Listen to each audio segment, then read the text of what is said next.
What is up, guys? It's your boy, the 96 Hedgehog here with our Week 9 matchup going against Checkmate and the Twickenham Passimians. Pretty much one of the best teams in the entire league. Before, for like the longest time, he was undefeated and he's lost only once, or he's only lost 2 times, so he's pretty much one of the strongest and hardest people to face off in the league. So we're going to try our best to do what we can to try to win this match. It's definitely a hard matchup, but I think we can do it. If you guys can, hit the like button if you haven't already. Subscribe to join the Pro Soccer Crew today because you'll be rolling with the king of the crew. So let's go ahead and just break down this matchup here. First off, he did not bring Rotom Wash, which was huge. Like, huge can be an understatement of sorts. Like, we're talking huge because there's no Willow situations, there's no Rocky Helmet, pain splitting type of situations. Like, there's so much that's benefit. And then, no Darmanitan. No Darmanitan was massive as well because I did not have anything that could switch into that darn unless I got a free switch into something. Like, crazy how you didn't want to bring that darn. Latias definitely made some sense, like I said, could come potentially. It was like a really good defensive one. The only one I'm really surprised to see is just Superior, however, though. Superior, in my opinion, loses to quite a bit of things on my team.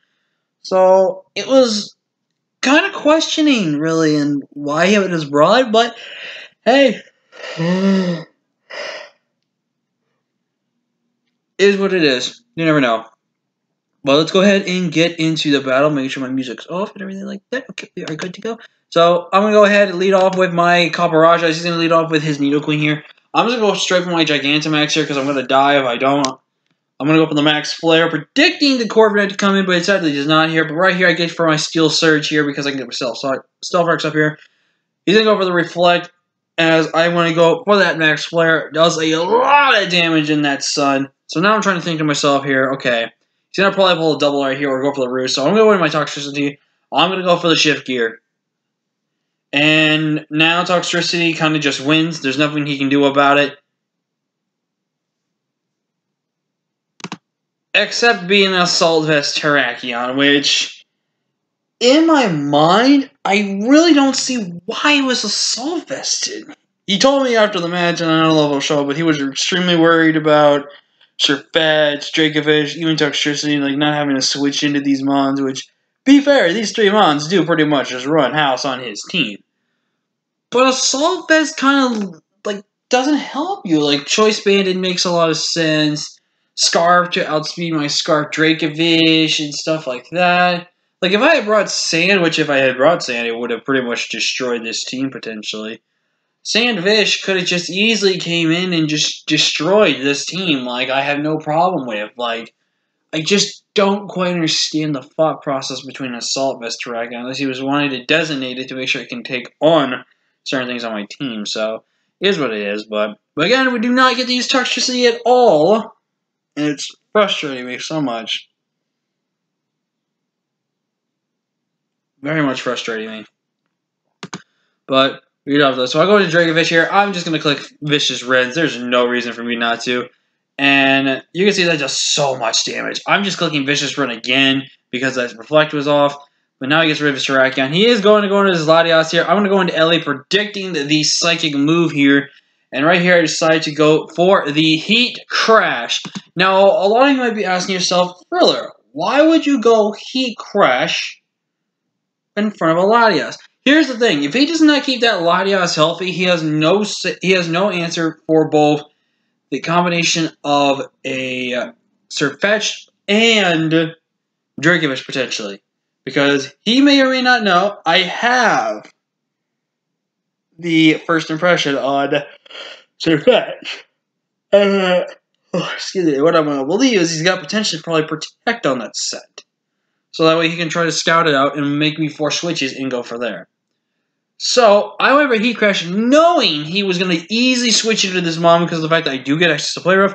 And plus my Steel Stab really just hurts him as well. So, I just go for the Heat Crash here. We knock out the Corviknight. In comes that Lottie again. It's going to click Psychic again. I'm going to go ahead and click Heavy Slam right there. He got a mid-roll with that one. Goes to the psychic again and gets, I think that had to have been a max roll of some sorts, which does kind of suck because he got 16, 17, which are probably the mids, and the high rolls, which were 19.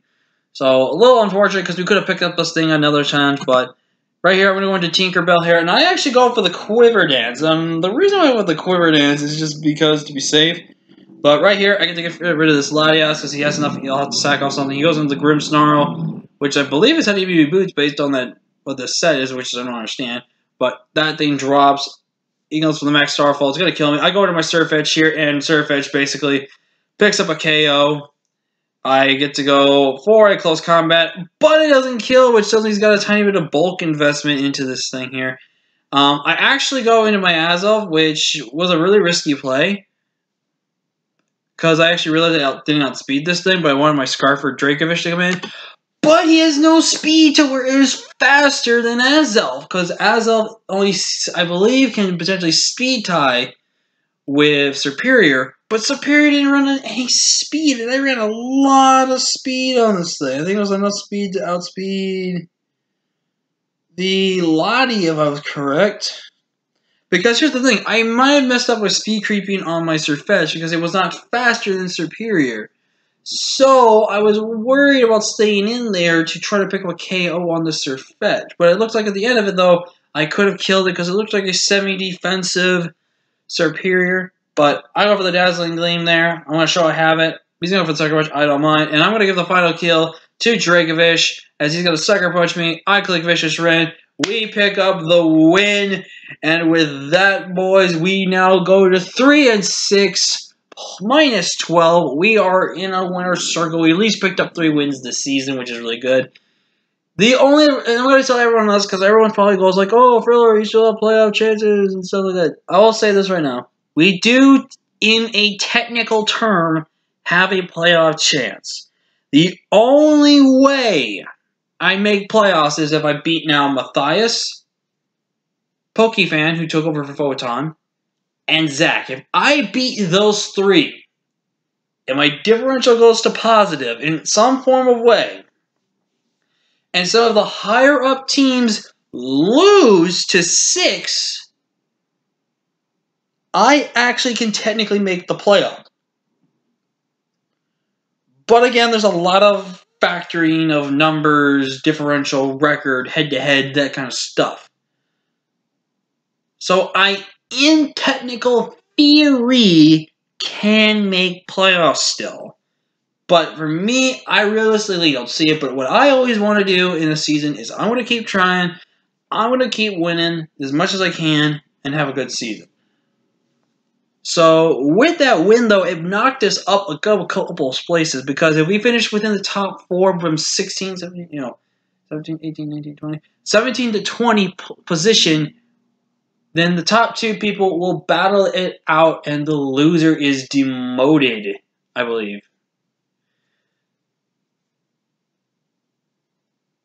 No, the top person gets a push to stay, and then the very one of the bottom is immediately demoted, and then the next 2 up have to battle. Or something like that. I don't really fully remember how the rules work. Because what happens is you battle against some people, and then you get transferred from Alpha to Gamma. But if I finish within at least 15 or 16 plays, I don't have to worry about that type of situation.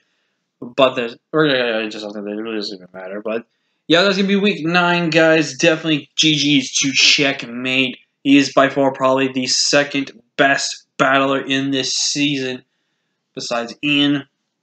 And he's only lost twice. You know, he was undefeated for like 5 weeks straight, I believe. So the fact that we pretty much took on someone that was undefeated at one point is a big win and accomplishment for the team. And Dracovish finally getting some kills that he deserves. But also, Kaparaja put in the work this game, man. Picking up the kill against the Corbinite and the Nido Queen. A very strong, very good way to just send a message. And Dracovish now becoming the menace to society that it needs to be. But that is going to be it for this battle and the video. Thank you guys so much for being a part of it. And thank you guys for always being there when I ramble so long that it's not even necessary. But until next time, guys, I'm Phil Shotgun, the 96 Hat Trick. I'll see you guys in the next video. Until next time, guys, peace.